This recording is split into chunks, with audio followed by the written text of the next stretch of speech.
Assalamualaikum warahmatullahi wabarakatuh. Halo anak-anak, berjumpa lagi dengan Bu Vivi pada pembelajaran PPKN di unit 3. Ini materi yang terakhir di unit 3 tentang membangun jati diri dalam kebinekaan. Kita akan membahas tentang contoh sikap dan perilaku yang menjaga dan merusak kebinekaan. Berikut ada contoh teks sebuah cerita tentang kerjasama.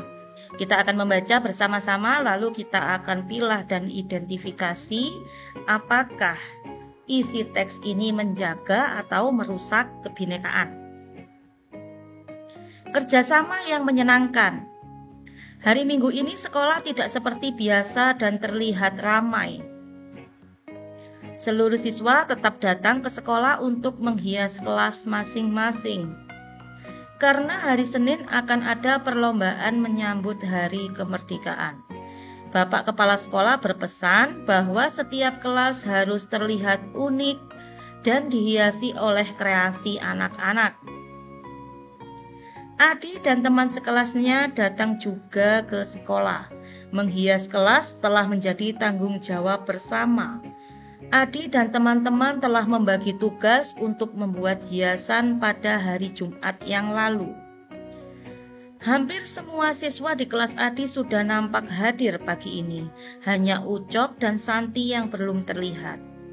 Ucok dan Santi sudah meminta izin akan hadir terlambat kepada teman-temannya. Mereka terlebih dahulu pergi ke sekolah minggu di gereja dekat rumahnya untuk melakukan ibadah pagi.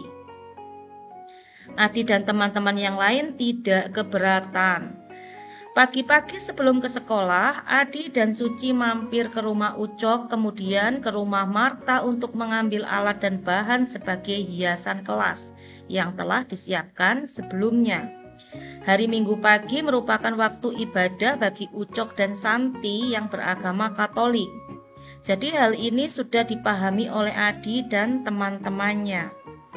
Mereka bekerja sama tanpa terhalang perbedaan waktu dan cara beribadah. Sekolah semakin ramai ketika siang hari. Kelas-kelas tampak semarak dan indah, penuh hiasan merah putih buatan siswa masing-masing kelas. Adi dan teman-temannya juga tidak ingin kelas mereka tertinggal untuk dihias. Ucok dan Santi juga sudah tiba dalam kelas dan terlihat di antara mereka. Selesai ibadah pagi, Ucok dan Santi bersegera menyusul untuk datang ke sekolah. Adi dan teman-teman merasa senang sekali berbagi tugas karena lelah menjadi tak terasa. Di sini terlihat ada yang melipat dan menggunting kertas. Di sebelah sana ada yang naik ke atas meja untuk menggantung lampion kertas. Di depan kelas ada juga yang menghias pintu dengan pita kertas merah putih. Adi, Suci, serta teman-teman yang beragama Islam menjalankan ibadah ketika waktu sholat zuhur tiba. Ucok dan Santi serta beberapa teman yang lain yang tidak menjalankan ibadah sholat tetap melanjutkan pekerjaannya. Menjelang sore semua kelas telah selesai dihias. Begitupun dengan kelas Adi sudah terlihat semarak. Meskipun berbeda daerah dan keyakinan, bekerja sama serta saling membantu selalu menyenangkan. Ini adalah beberapa contoh paragraf sederhana tentang kerjasama. Di sini kita dapat simpulkan bahwa teman-teman Adi bekerja sama dalam proyek kelas ya. Dalam proyek kelas ini menghias kelas untuk menyambut kemerdekaan. Ada yang beragama Kristen, ada yang beragama Islam, bahkan beragama lain. Tetapi agama tidak merusak kebersamaan mereka, malah tambah mempererat. Jadi di sini sudah terlihat tentang sikap atau perilaku yang sesuai dengan Bhinneka Tunggal Ika, yaitu toleransi dan bekerja sama. Berikut Bu Guru jelaskan tentang contoh sikap atau Bu Guru contohkan ya, contoh sikap dan perilaku yang menjaga dalam kebinekaan, menjaga rasa kesatuan. Misalnya di lingkungan sekolah. Di lingkungan sekolah, sikap yang seharusnya kita lakukan untuk menjaga kebinekaan yaitu bergotong royong dan bekerja sama. Tadi pada teks sederhana sudah disampaikan bahwa kerjasama tidak membedakan agama, suku, dan budaya. Selain itu, dengan bergotong royong, pekerjaan yang lama selesainya akan cepat rampung, cepat selesai. Contoh yang kedua yaitu menghormati guru. Bukan hanya menghormati guru, tetapi teman juga dihormati. Tidak memaksakan kehendak kepada teman. Misalnya untuk menghias kelas, kita kan harus melakukan diskusi dulu, musyawarah. Itu jika pendapat kita tidak diterima oleh anggota musyawarah atau anggota kelasnya, maka kita tidak boleh menuntut atau memaksakan pendapat kita. Toleransi beragama. Tadi sudah ada ya di sebuah bacaan, toleransi beragama, karena Ucok dan Santi beragama Kristen, jadi mereka harus ke gereja dulu. Dan Adi dan teman-teman yang beragama Islam juga menghormati dan memberikan waktu. Begitu pula saat sholat zuhur, Adi dan teman-temannya sholat dulu, kemudian yang beragama Kristen tetap melanjutkan kegiatan. Yang kelima yaitu menghormati pendapat teman. Ini berhubungan dengan poin ketiga. Selain di sekolah, kita juga harus mengembangkan sikap dan perilaku yang ada di lingkungan keluarga. Misalnya tolong-menolong dalam mengerjakan tugas rumah tangga. Jadi tidak membiarkan ibu menyapu, memasak, mencuci, menyetrika sendiri, padahal kamu sudah besar dan sudah bisa membantu. Misalnya kamu sudah bisa menyapu, menyiram bunga, melipat baju, itu sudah bisa kamu lakukan. Karena Bu Guru yakin kelas 4 merupakan anak yang rajin dan pintar. Kedua, menghargai keputusan bersama. Ketiga, menjalankan ibadah bersama.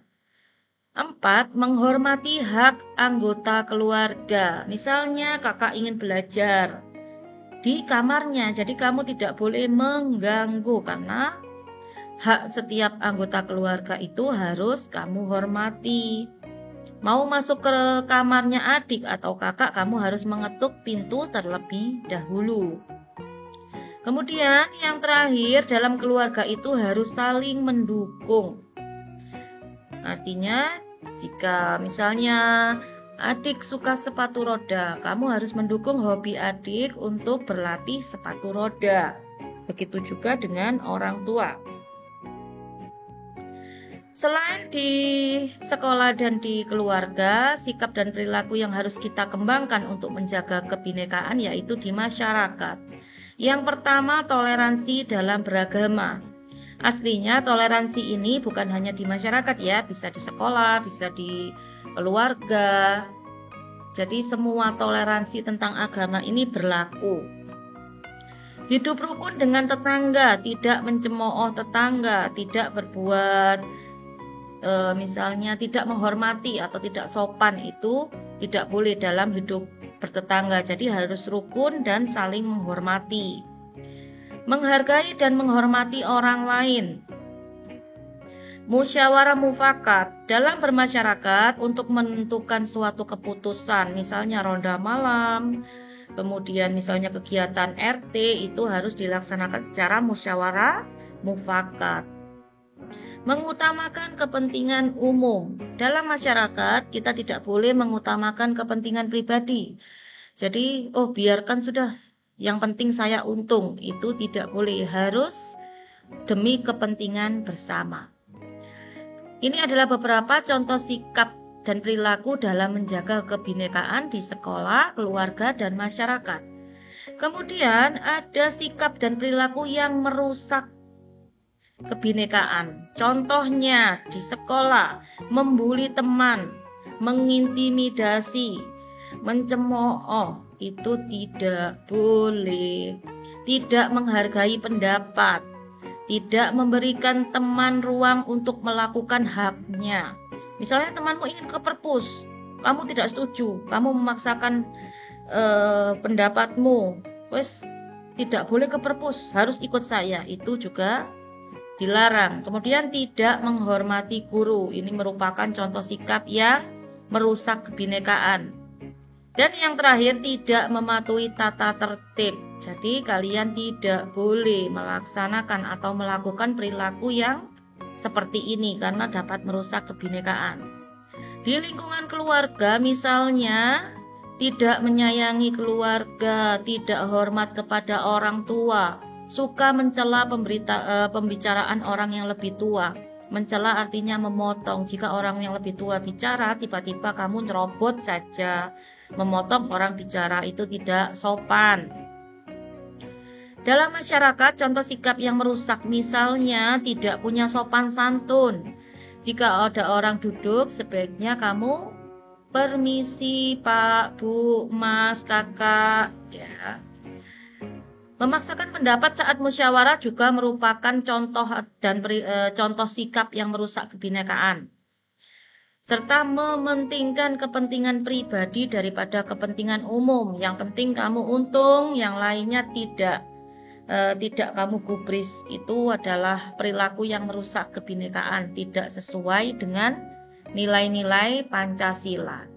Itu adalah beberapa contoh sikap dan perilaku yang menjaga dan merusak kebinekaan. Kalian bisa mengembangkan sendiri mana yang perlu ditambah, kemudian contoh sikap mana yang merusak yang perlu ditambahkan lagi.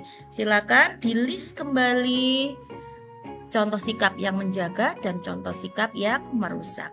Hari ini materinya singkat, padat, dan terakhir untuk bab kebinekaan. Selamat belajar, silakan diulangi kembali materinya dan dikerjakan tugas-tugas yang diberikan Bapak dan Ibu guru. Selamat beraktivitas. Assalamualaikum warahmatullahi wabarakatuh.